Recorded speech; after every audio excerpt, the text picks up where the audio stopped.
Page 160.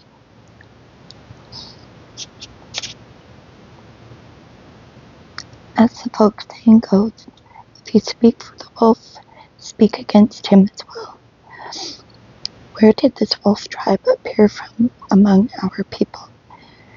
Does it really stem from our own roots, our own blood? Is it our own? And just so we don't go around flaunting too proudly the white mantle of the just, let everyone ask himself, if my life had turned out differently, might I myself not have become just such an executioner? It's a dreadful question if one really answers it honestly. I remember my third year at university in the fall of '38. The young men of the Consumo were summoned before the district Consumo committee. Not once but twice, scarcely bothering to ask our consent, they shoved an application form at us. You've had enough physics, mathematics, and chemistry. It's more important to your country for you to enter the NKVD school. That's the way it always is. It isn't just some person who needs you. It's always your motherland. And it's always some official or other who speaks on behalf of your motherland and who knows what she needs. 1 year before, the district committee had conducted a drive among us to recruit candidates for the Air Force schools. We avoided getting involved that time too, because we didn't want to leave the university, but we didn't sidestep recruitment as stubbornly as we did this time. 25 years later, we could think, well, yes, we understood the sort of arrests that were being made at the time, and the fact that they were torturing people in prisons, and the slime they were trying to drag us into. But it isn't true. After all, the Black Marias were going through the streets at night, and we were the same young people who were parading with banners during the day. How could we know anything about those arrests, and why should we think about them? All the provincial leaders had been removed, but as far as we were concerned, it didn't matter. 2 or 3 professors had been arrested, but after all, they hadn't been our dancing partners, and it might even be easier to pass your exams as a result. 20-year-olds, we marched in the ranks of those born the year of the revolution took place, and because we were the same age as the revolution, the brightest of futures lay ahead. It would be hard to identify the exact source of that inner intuition, not founded on rational argument, which prompted our refusal to enter NKVD schools. It certainly didn't derive from the lectures on historical materialism we listened to. It was clear from them that the struggle against the internal enemy was a crucial battlefront, and to share it was an honorable task. Our decision even ran counter to our material interests. At that time, the provincial university we attended could not promise us anything more than the chance to teach in a rural school in a remote area for miserly wages. The NKVD school dangled before us special rations and double or triple pay. Our feelings could not be put into words, and even if we had found the words, fear would have prevented our speaking them aloud to one another. It was not our minds that resisted, but something in our breasts. People can shout at you from all sides. You must, and your own head can be saying also, you must, but inside your breath there is a sense of revulsion, repudiation. I don't want to. It makes me feel sick. What do you want without me? Do what you want without me. I want no part of it. This came from very far back, quite likely as far back as Lermontov, from those decades of Russian life when frankly and openly there was no worse and no more vile branch of service for a decent person than that of the gendarmerie. No, it went back even further. Without even knowing it ourselves, we were ransomed by the small change in copper that was left from the golden coins of our great-grandfathers. From the golden coins our great-grandfathers had expended at a time when morality was not considered relative, and when the distinction between good and evil was very simply perceived by the heart. Still, some of us were recruited at that time, and I think that if they had really put the pressure on, they could have broken everyone's resistance. So I'd like to imagine if, by the time war broke out, I had already been wearing an NKVD officer's insignia on my blue tabs, what would I have become? Nowadays, of course, I can console myself by saying that my heart wouldn't have stood it, but I would have objected, and at some point slammed the door. But later, lying on a prison bunk, I began to look back over my actual career as an officer, and I was horrified. I did not move in one stride from being a student worn out by mathematics to officer's rank. Before becoming an officer, I spent a half year as a downtrodden soldier. One might ask, one might think I would have gotten through my thick skull what it was like to obey people who were perhaps not worthy of your obedience, and to do it on a hungry stomach to boot. And for another half year they tore me to pieces in officer candidate school. So I ought to have grasped once and for all the bitterness of service as a rank-and-file soldier, and remembered how my hide froze and how it was flayed from my body. But did I? Not at all. For consolation, they pinned 2 little stars on my shoulder boards, and then a third, and then a fourth. And I forgot every bit of what it had been like. Had I at least kept my students' love of freedom? But you see, we had never had any such thing. Instead, we loved forming up, we loved marching. I remember very well, right after officer candidate school, I experienced the happiness of simplification, of being a military man and not having to think things through, the happiness of being immersed in the life everyone else lived, that was accepted in our military milieu, the happiness of forgetting some of the spiritual subtleties inculcated since childhood. We were constantly hungry in that school, and kept looking around to see where we could grab an extra bite, and we watched one another enviously to see who was the cleverest. But most of all, we were afraid we wouldn't manage to stay in until the time came to graduate and receive our officer's insignia. They sent us like young beasts. They sent us those who failed to the Battle of Stalingrad, and they trained us like young beasts, so as to infuriate us to the point where we would want to take it out on someone else. And we never got enough sleep, because after tabs, as punishment, we might be forced to go through the drill alone under the eyes of a sergeant, or the entire squad might be routed out at night and made to form up because of one uncleaned boot. There he is, the bastard, and he'll keep on cleaning it. And until he gets a shine on it, you're all going to stay standing there. In passionate anticipation of those insignia, we developed a tiger-like stride and a metallic voice of command.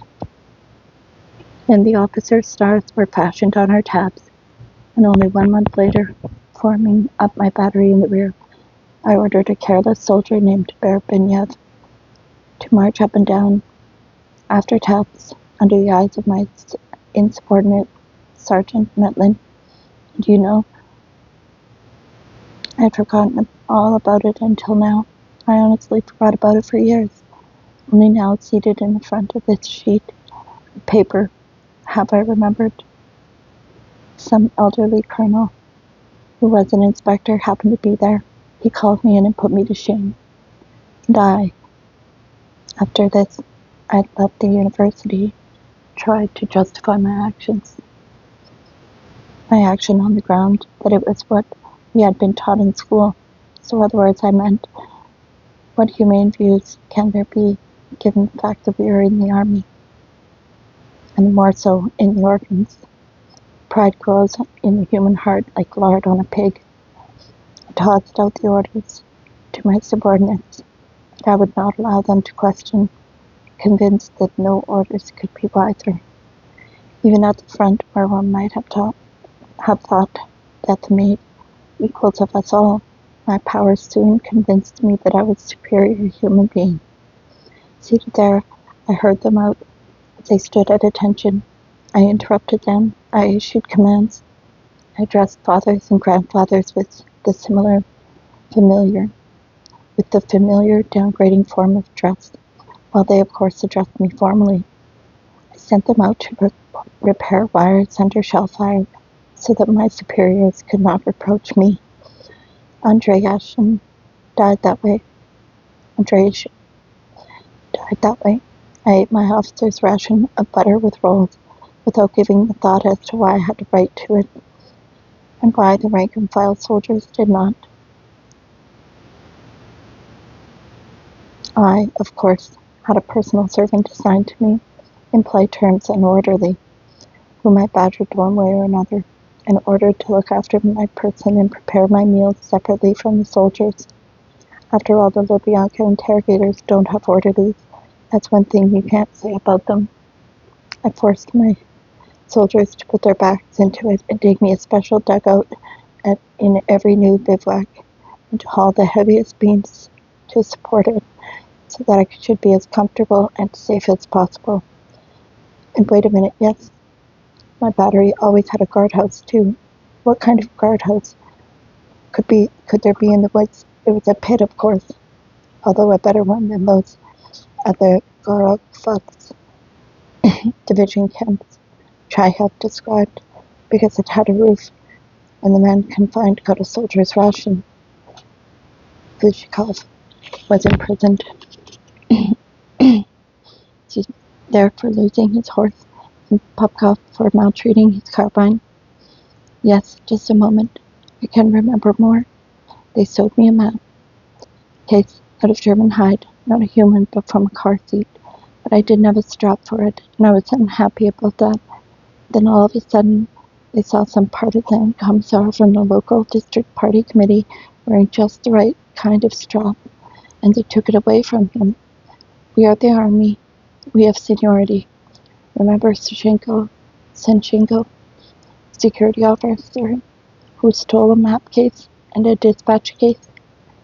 Finally, I coveted that scarlet box, and I remember how they took it away and got it for me. That's what shoulder boards do to a human being. And where have all the exhortations of grandmother standing before an icon gone? Where have they all gone? And where the young pioneers' daydreams of future's sacred equality? And at that moment, when my life was turned upside down, and the Smersh officers at the brigade command point tore off those cursed shoulder boards, I took my belt away and shoved me along into their automobile.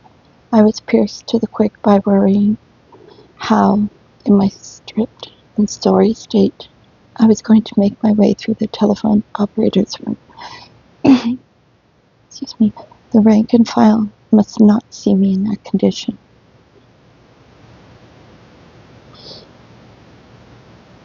The day after my arrest, my march of penance began. The most recent catch was always sent from the Army Counterintelligence Center to the Counterintelligence Headquarters on the front. They herded us on foot from Osterod to Brodnica. When they led me out of the punishment cell, there were already 7 prisoners in there. There were already 7 prisoners there, in 3.5 pairs standing with their backs to me. 6 of them had on well-worn Russian army overcoats which had been around for a long time, and on their backs had been painted with indelible white paint SU, meaning Soviet Union. I already knew that mark, having seen it more than once on the backs of our Russian POWs as they wandered sadly and guiltily towards the army that was approaching to free them. They had been freed, but there was no shared happiness in that liberation. Their compatriots glowered at them even more grimly than at the Germans, and as soon as they crossed the front lines, they were arrested and imprisoned.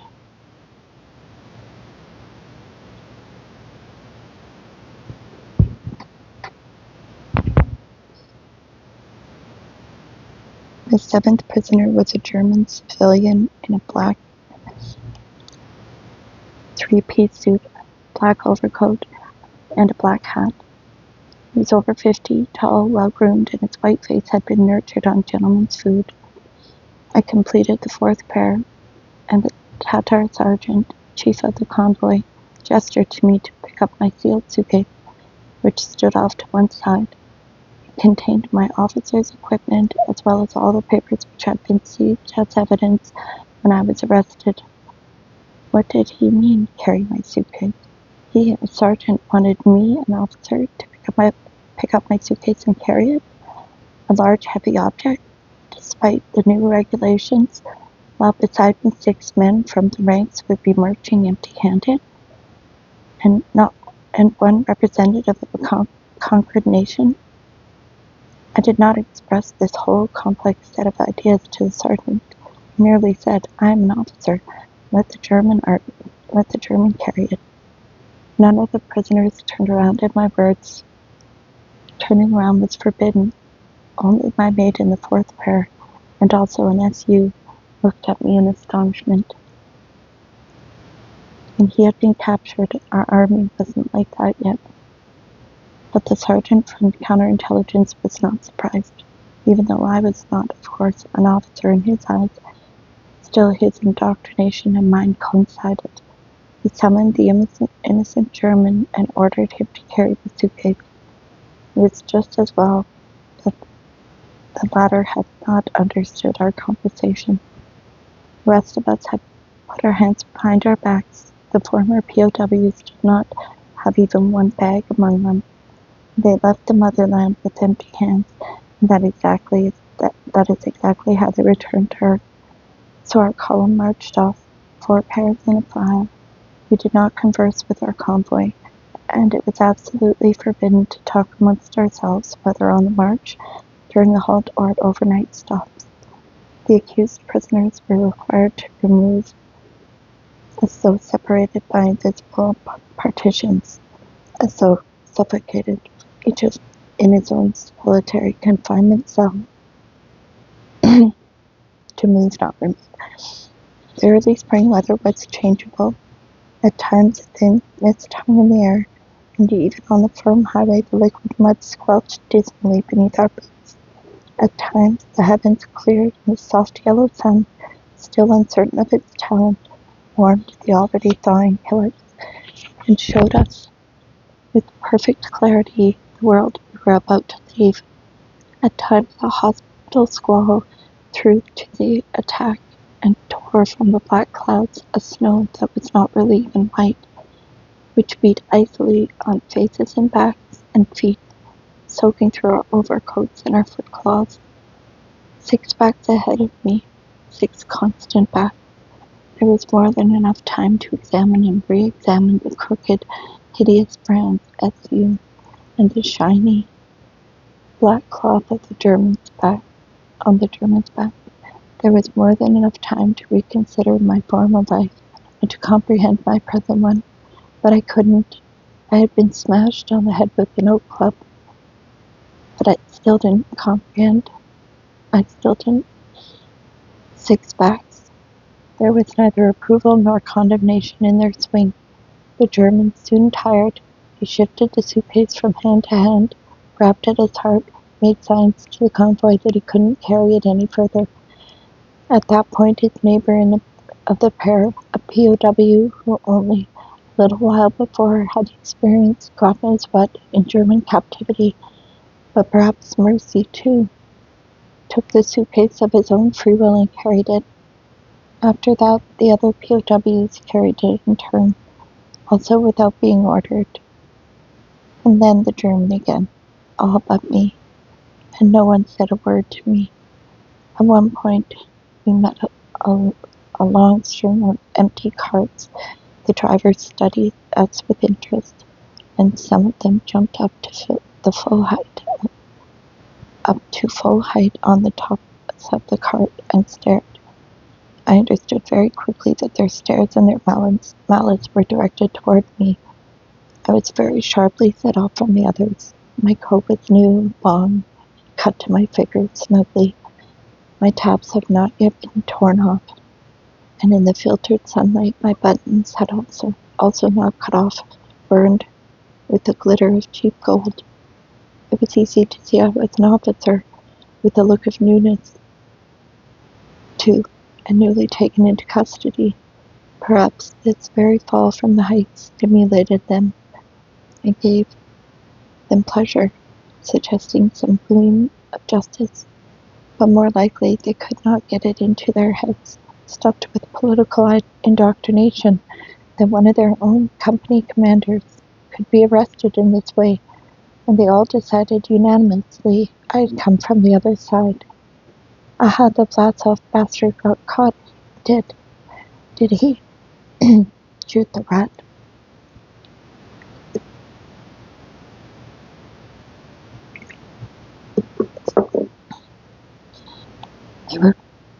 They were vehement in their rear-line wrath. The most intense patriotism always flourishes in the rear, and they added a good deal more in mother oaths. They regarded me as some kind of international operator who had nonetheless been caught, and as a result the advance at the front would move along faster and the war would come to an end sooner. How was I to answer them? I was forbidden to utter a single word, and I would have had to explain my entire life to each and every one of them. What could I do to make them understand that I was not a spy, a saboteur, that I was their friend, that it was because of them I was here? I smiled, looking up at them. I smiled at them from a column of prisoners under escort. But my bared teeth seemed to them the worst kind of mockery. They shook their fists and bellowed insults at me, even more violently than before. I smiled in pride that I had been arrested, not for stealing, nor treason, nor desertion, but because I had discovered, through my power of reasoning, the evil secrets of Stalin. I smiled at the thought that I wanted, and might still be able to effect some small remedies and changes in our Russian way of life. But all that time my suitcase was being carried by others, and I didn't even feel remorseful about it. And if my neighbor, whose sunken cheeks were already covered with a soft 2-week growth of beard, and whose eyes were overflowing with suffering knowledge, had then and there reproached me in the clearest of clear Russian words for having disgraced the honor of a prisoner by appealing to the convoy for help, and had accused me of haughtiness, of setting myself above the rest of them, I would not have understood him. I simply would not have understood what he was talking about. I was an officer, and if 7 of us had to die on the way, and the 8th could have been saved by the convoy, what was to keep me from crying out, "Sergeant, save me. I am an officer." And that's what an officer is, even when his shoulder boards aren't blue. And if they are blue, if he has been indoctrinated to believe that even among the other officers he is the salt of the earth, and that he knows more than others, and is entrusted with more responsibility than others, and that consequently it is his duty to force a prisoner's head between his legs and then to shove him like that into a pipe. Why shouldn't he? I credited myself with unselfish dedication, but meanwhile I had been thoroughly prepared to be an executioner, and if I had gotten into an NKVD school under Yezhov, maybe I would have matured just in time for Beria. Thank you for listening. Have a good day.